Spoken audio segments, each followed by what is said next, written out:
another, yeah, love one another, that's what we'll do. Love one another, with a love like no other that we found in you. Love one another, yeah, love one another, that's what we'll do. We're alive to love one another. We're alive with love like no other. We're alive, we're sisters and brothers. We're alive to love one another. Welcome to the show! Welcome to the show! Welcome to the show!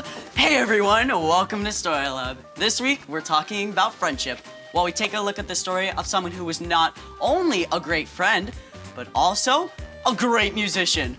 Maestro, play us in! Welcome to the show! Welcome to the show! Welcome to the show! Wow, wow, wow, wow, wow.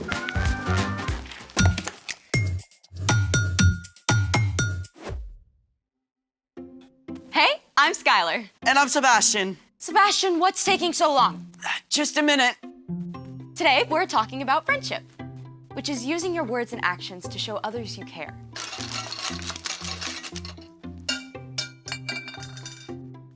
You okay? No worries. Normally, Sebastian and I would be out here together, but Sebastian promised he was putting together something really awesome and fun. Working on it. Just like how he promised he'd be out here to help me host. Sebastian, you better not be goofing off. I would never. How did that get back there? Sebastian! Okay. Ta-da! Sebastian has promised something awesome. Sebastian has delivered. That's your awesome surprise? No, this is phase 1 of my awesome surprise. The cart of mystery. Ooh. It's mysterious, all right, but what is it? Guess. Is it something I can eat? No. Is it something scientific?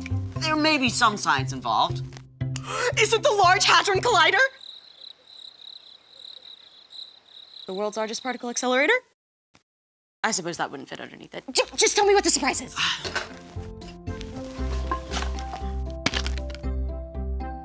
That's it? I know it doesn't look like much, but we gotta put it together first. Okay then. Let's make it!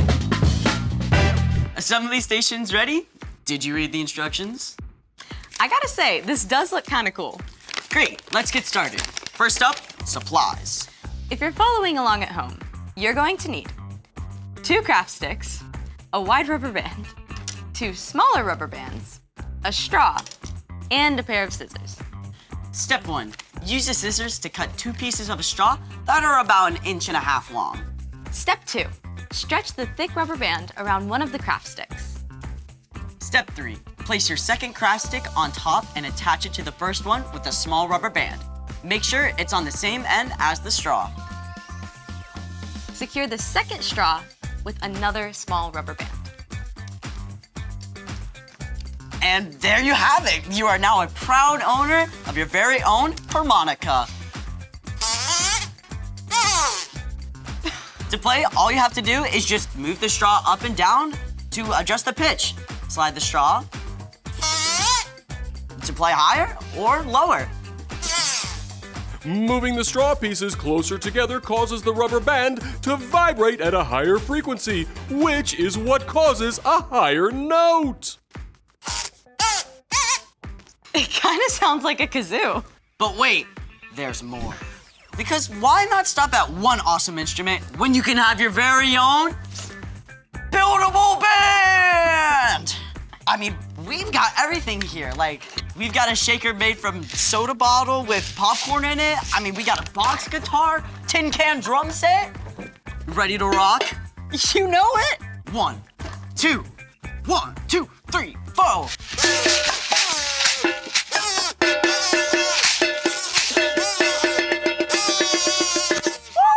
Thank you, Story Lab!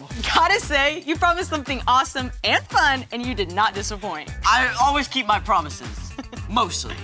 But speaking of promises, it's time for... The story before the story.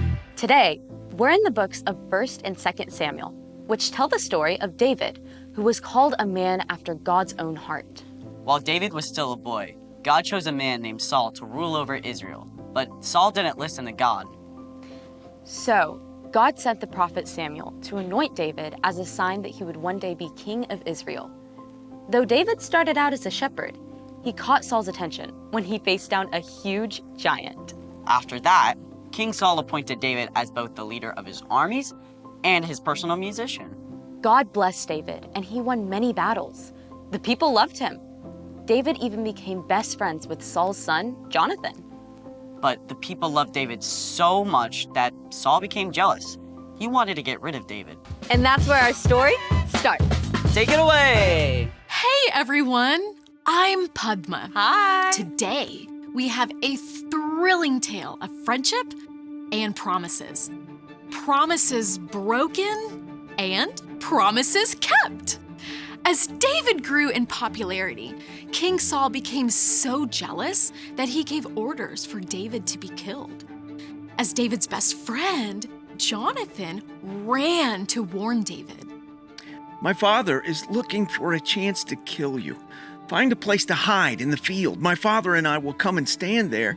I'll speak to him about you, and then I'll tell you what I find out. Jonathan begged his father not to hurt David. Please, don't do anything to harm David.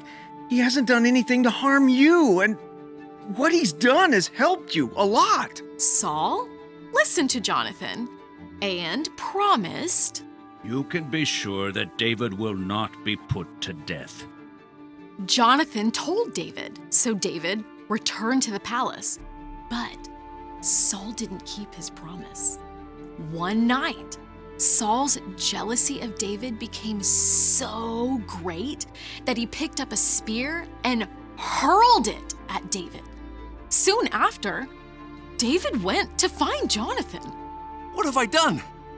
What is my crime that your father's trying to kill me? Never! My father wouldn't kill you, he promised. I'm telling you the truth. Look, tomorrow's the new moon feast. Talk to your father while I hide in the field. If he's not trying to kill me, come and tell me. But if he is... I'll let you know. I promise. But in return, please, always be kind to me as long as I live, and never stop being kind to my family. I promise. Jonathan kept his promise.